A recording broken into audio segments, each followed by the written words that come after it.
வணக்கம் நண்பர்களே, இது உங்கள் பணத்தை மிச்சப்படுத்துவதும் ஆப்ரலா தமிழ் சேனல். இன்னைக்கு மே மாதம் 15ஆம் தேதி வெள்ளிக்கிழமை. பூ மார்க்கெட்டில் மல்லிகைப்பூவோட விலை குறைவாக தான் இருக்குது. கனகாம்பரம், முல்லை, சாமந்தி பூக்களோட விலைகள் கொஞ்சம் அதிகமாக இருக்குது. இன்னைக்கு நீங்கள் வியாபாரத்துக்கோ பூஜைக்கோ அலங்காரத்துக்கோ பூக்கள் வாங்க போகிறீங்க அப்படின்னா உங்களுடைய பூக்கள் வாங்குற செலவு கொஞ்சம் அதிகமாக தான் இருக்க போகுது. மல்லிகைப்பூவோட விலை மட்டும்தான் குறைவாக இருக்குதுங்க. மற்ற பூக்களோட விலைகள் கொஞ்சம் அதிகம்தான். இன்னைக்கு அதுக்கு தகுந்த மாதிரி உங்கள் பட்ஜெட்டை பிளான் பண்ணிக்கோங்க. இன்னைக்கு மல்லிகைப்பூ 1 கிலோ 350 ரூபாய்க்கு விற்பனை ஆகுது. முல்லைப்பூ 1 கிலோ 500 ரூபாய்க்கு விற்பனை ஆகுது. கனகாம்பரம் 1 கிலோ 500 ரூபாயிலிருந்து 800 ரூபா வரைக்கும் விற்பனை ஆகுது. பன்னீர் ரோஜா 1 கிலோ 150 ரூபாய்க்கு விற்பனை ஆகுது. ஊட்டி ரோஜா 1 கிலோ 200 ரூபாய்க்கு விற்பனை ஆகுது. சாமந்தி மஞ்சள் 1 கிலோ 180 ரூபாய்க்கு விற்பனை ஆகுது.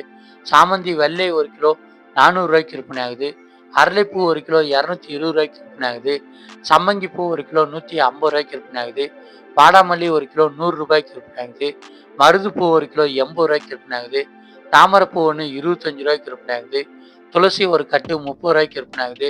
கோழிக்கொண்டை பூ கிலோ 80 ரூபா. கதம்பம் ஒரு முழு 60 ரூபாய்க்கு விற்பனை ஆகிட்டு இருக்குங்க. பூக்களை நீங்கள் ஏலம் வர்ற இடத்துல மூட்டையாக வாங்குனீங்கன்னா வியாபாரத்துக்கும் கடைக்கும் ரொம்பவுமே நல்லதுங்க. அதுதான் விலை குறைவாக வாங்குறதுக்கான நல்ல வழி.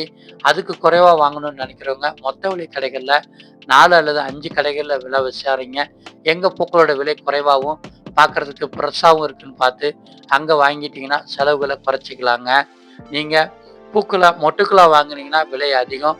விரிஞ்ச பூக்களாக வாங்குனீங்கன்னா விலை குறைவாக வாங்க முடியும். விரிஞ்ச பூக்களை அன்னன்னைக்கு நீங்கள் பயன்படுத்துகிற மாதிரி இருக்கும். இதே மாதிரி இன்னைக்கு விலை குறைவாக கிடைச்சிக்கிட்டு இருக்கிற காய்கறிகள் மற்றும் பழங்களோட லிஸ்ட் நம்ம சேனலில் டெய்லியுமே காலையில் வீடியோவாக வெளிவருது. சேனலை நீங்கள் சப்ஸ்கிரைப் பண்ணிட்டீங்கன்னா மார்க்கெட்டுக்கோ கடைக்கோ போகிறதுக்கு முன்னாடி விலை குறைவான பொருட்களை தெரிஞ்சுக்கலாம்.